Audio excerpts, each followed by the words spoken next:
What's up, everybody? It's Nightmare Baller 1, back once again.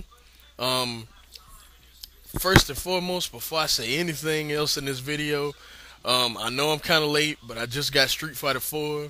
If anybody wants to add me on PSN, Nightmare Baller 1, add, Nightmare Baller 1 on PSN. Same as my screen name here on YouTube. So yeah, don't get me wrong now, I'm a natural Street Fighter player, but I'm not as good as I know I will be at this game. So, if y'all, want to rough me up a bit, here's your chance, because later on down the line, it won't be Mr. Nice Guy. But anyway, that's not the point. Um, Sorry, popcorn. Point of this video is just, different random thoughts on what's going on in the world of pro wrestling. Alright, let's start with the WWE. I really think Wrestlemania is shaping up to be one of those can't miss events. Right now, what we know is we got Triple H and Randy Orton, and they're doing a great job of building this. I ain't even gonna lie. This is the most interesting Triple H has been in like 2 years. So, I ain't gonna lie, I'm enjoying this a lot. I don't even like Randy Orton at all. And I hate Triple H as as what he is, but he's been very underwhelming the past few years, but he's still a great wrestler, I'll admit that. But I won't admit Orton's a great wrestler. Sorry, people. Won't do it, because I don't think he is. But moving on. He can have some great matches, but that's just me. Then we're going to have Money in the Bank. Kane's in Money in the Bank. That don't really bother me, because Kane was in the first one, and he did a great job in that. Alright. And, we know CM Punk's in it. I can't remember who else is in it right now. Y'all just let me know. That's always a good thing to watch. Money in the Bank's always fun. Alright, and then most likely we're going to get Edge and Cena. Yes. Like, if y'all watched their feud in 2006, a lot of people didn't like it. A lot of people loved it. I was one of those people that loved it, especially that TLC match. So I'd be happy to see them, hook up again at WrestleMania. And I haven't even got the Shawn Michaels and The Undertaker. The match I've been wanting to see since Michaels has came back to wrestling. The match with Bill, Shawn Michaels and Taker. The shit on Raw just made me I almost cried at just the beauty of Shawn Michaels getting the pin and then Taker coming out there and them just locking eyes. And I don't care who you are. If you're a wrestling fan, you need to see that. Because that match, I'm telling you, if those two really want to go out there and make WrestleMania just the most memorable thing ever, they will. You know what I mean? Like, they will. Trust me. Yeah, that's about it. I mean, that's about all I want to talk about. I don't know what they're going to do with ECW. It's like, they're probably just going to throw a title match on there. So, we're going to get Jack Swagger versus somebody at WrestleMania. So, there you go. Now on to TNA. And let me just tell y'all now, please don't take this as me coming off as bashing, because that's not the case. All I'm saying is that shit has been hard to watch. Like, let's be honest. The Main Event Mafia is exactly that, the Main Event Mafia. Like, the reason why I say this is because not only are they, main eventers, they're supposed to be like, the top guys in the company, which I understand, but they are the entire show. You ever notice how the WWE sets up Raw, where everything is kind of set up to be important in their own way, but they always have like the main storyline that's like a shadow of the entire show, the main storyline. Not with the Main Event Mafia. It seemed like they overshadow everything on the show. like Oliver Scott said in one of his videos about how Joe and AJ are acting like heels. Like, they're supposed to be the faces, and I don't get it. I don't get the booking at all. What are they doing with the guns? Like, really? Like, I believe, like, as much as I love Alex Shelley, I think Alex Shelley is one of the most innovative guys I've ever seen. Bottom line is, he don't need that belt.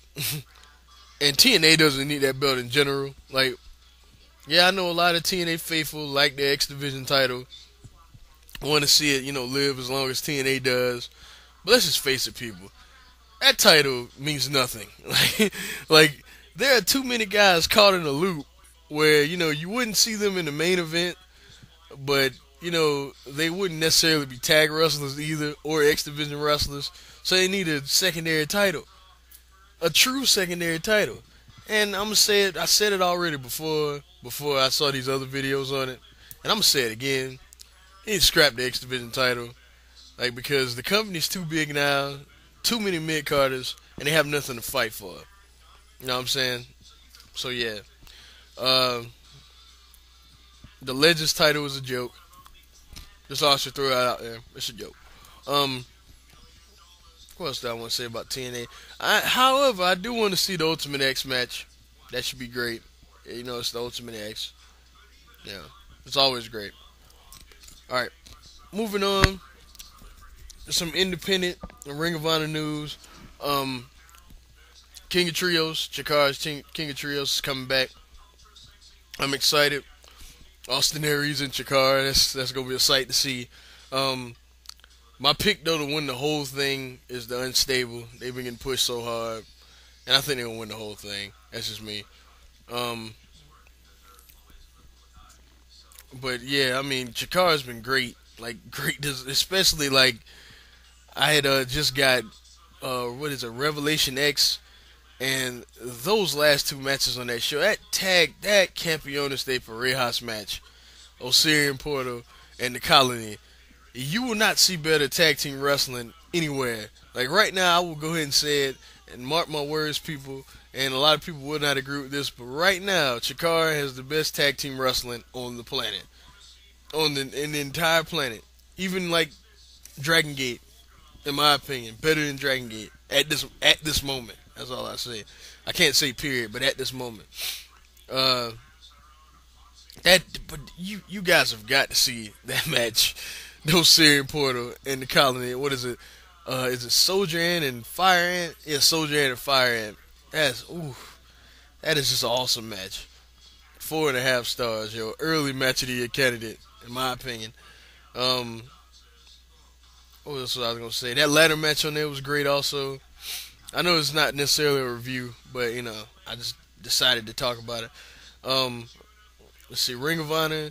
Last thing I saw was Final Battle 2008, and I gotta say that although I don't think it was better than Devil Before Dishonor 6, Devil Before Dishonor 6 or Supercard Honor 3, it's definitely the third best show they put on all year.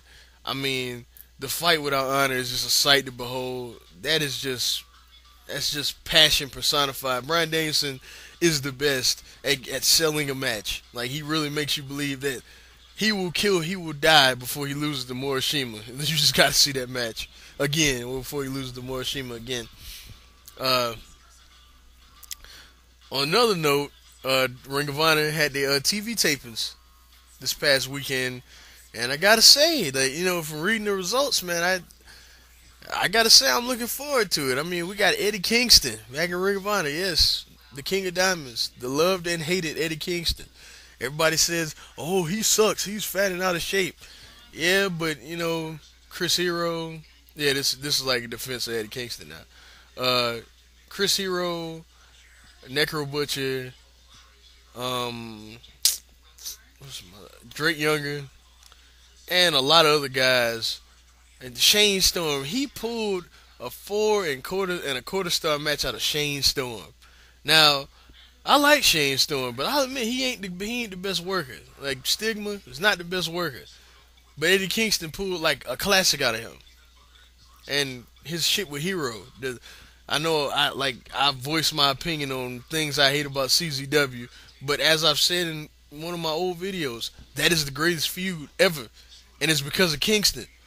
And the final match is everything you could ask for in a match. And I'm so happy he's in Ring of Honor because, in my opinion, he's the best on the indies. Like, well, not counting Bryan Danielson. But, in my opinion, when it comes to everything, selling a match, putting on a great match, Kingston is the best in the indies. Bottom line. Austin Aries is one of the most technically sound wrestlers in the world. So is Bryan Danielson. So is, a lot of other guys are just, when it comes to the technical aspect, are better than him. But no one sells a match like Kingston. And I'm about to run out of time, y'all. I'll probably hit y'all up with another video. But remember, Nightmare Baller 1 on PSN. Hit me up so we can get it popping. Peace.